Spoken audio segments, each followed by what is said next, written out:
Olá. Hum, Hoje vamos dar uma olhada em alguns trechos bem interessantes, né? Do e-book O Tamanho dos Gigantes, 1997, do Ricardo Mello. A ideia, pelo que entendi, é usar esses pensamentos para a gente refletir um pouco internamente. Isso. É uma proposta curiosa, né?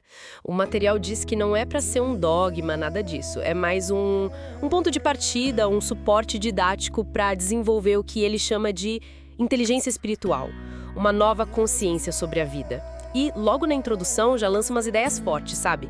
Tipo, a existência como uma sequência de vidas e que os nossos pensamentos, eles realmente moldam a nossa realidade. Sim, e ele alerta também para o risco do egocentrismo e uma coisa que ele chama de ociosidade espiritual. Imagino que seja tipo deixar de lado o crescimento interior, né? Exatamente. Ok, então vamos explorar isso um pouco mais a fundo. O fio condutor parece ser um chamado para a gente se renovar por dentro. É isso mesmo, tem uma ênfase bem clara em cultivar valores como humildade, resignação, talvez, no sentido de aceitar as coisas com mais serenidade, né? E amor. Fala também de um tempo de renovação, onde quem busca união, confraternização, vai prevalecer, guiados por leis divinas superiores, segundo o texto. O ponto principal é valorizar a existência que a gente recebeu. Certo. Aí depois o livro entra numa série de pensamentos. Um que me chamou a atenção logo de cara foi o conceito de gigantes. Imagino que não esteja falando de seres literais, né? Não, de forma alguma. O fascinante é como ele define isso. Diz que o tamanho dos gigantes está no abismo que existe entre a pessoa rude e a pessoa cortês. E que ambas ignoram a força do ângulo de visão. A ideia aqui, me parece, é que os nossos maiores desafios são internos, sabe? E o tamanho deles depende muito da nossa perspectiva, de como a gente escolhe olhar para eles. Puxa, que interessante. É quase como, sei lá, ver um problema lá do alto de uma montanha versus lá de baixo, né? Muda tudo. Total. Coloca a responsabilidade na nossa percepção, né? E talvez isso tenha a ver com outro pensamento, o da chave da vida. O texto fala que ela está na conexão entre Deus, as almas e o eu. Numa única energia que traz tranquilidade e fé. Parece um pouco abstrato, talvez, mas sugere uma fonte de equilíbrio interno. Pode ser uma leitura. Aponta para uma unidade fundamental, né? A tranquilidade e a fé, elas viriam dessa conexão com algo maior, com a essência que a gente compartilha e com a gente mesmo. Talvez seja como encontrar um centro de calma, de confiança, que vem dessa integração toda. E quem sabe aliado a uma vida mais simples também. Entendi. Agora, um pensamento que me deixou pensando bastante foi o de luta e guerra. Ele diz que o ser humano continua lutando mesmo sabendo, lá no fundo, que já perdeu a guerra. Que força é essa? É resiliência ou só teimosia?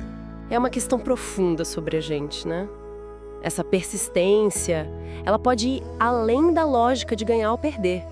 Pode ser vista como um ato de dignidade, sabe? Uma afirmação de valores, ou até a busca por um significado, mesmo quando o resultado parece inevitável. É verdade. Mas a sua pergunta é boa. Onde que está a linha entre essa resiliência admirável e uma recusa em aceitar a realidade, que pode até ser destrutiva? O texto parece valorizar mais a primeira opção, a resiliência. É uma linha bem tênue, né? E como é que a gente navega por tudo isso? Por esses desafios, essas lutas, essas perspectivas? Será que o pensamento portador ou vassalo dá uma pista sobre como carregar o peso das nossas experiências? Essa metáfora é forte, sem dúvida. Ele questiona como a gente carrega a nossa bagagem de vida, né? A gente é portador. Tipo, assume a responsabilidade, escolhe o caminho, mesmo com o peso todo, ou a gente é vassalo? Submisso às circunstâncias, às expectativas dos outros, meio que arrastado pelos acontecimentos. A forma como a gente se posiciona com autonomia ou passividade definiria, segundo o texto, a nossa capacidade de enfrentar e até sobreviver às provações. O ponto central é sobre assumir o controle da nossa jornada, eu acho. Então, juntando as peças, parece que esses trechos de O Tamanho dos Gigantes são um convite constante para a gente olhar para dentro, para reavaliar não só o que a gente pensa, mas como a gente pensa. A importância do nosso ângulo de visão parece central nisso tudo. Sim, é um chamado para introspecção ativa, né? Para a gente questionar nossas perspectivas, cultivar aqueles valores que ele mencionou lá no início, humildade, amor, e buscar essa conexão mais profunda, seja algo espiritual, como o texto sugere, ou simplesmente uma ligação mais autêntica com a nossa essência, com o jeito que a gente vive. A ideia recorrente é valorizar a jornada da existência. Deixa a gente pensando mesmo na nossa própria postura diante da vida, dos desafios que parecem. Pois é. E talvez a reflexão final, inspirada diretamente num desses pensamentos, seja justamente essa, né? Como é que cada um de nós está carregando a própria bagagem?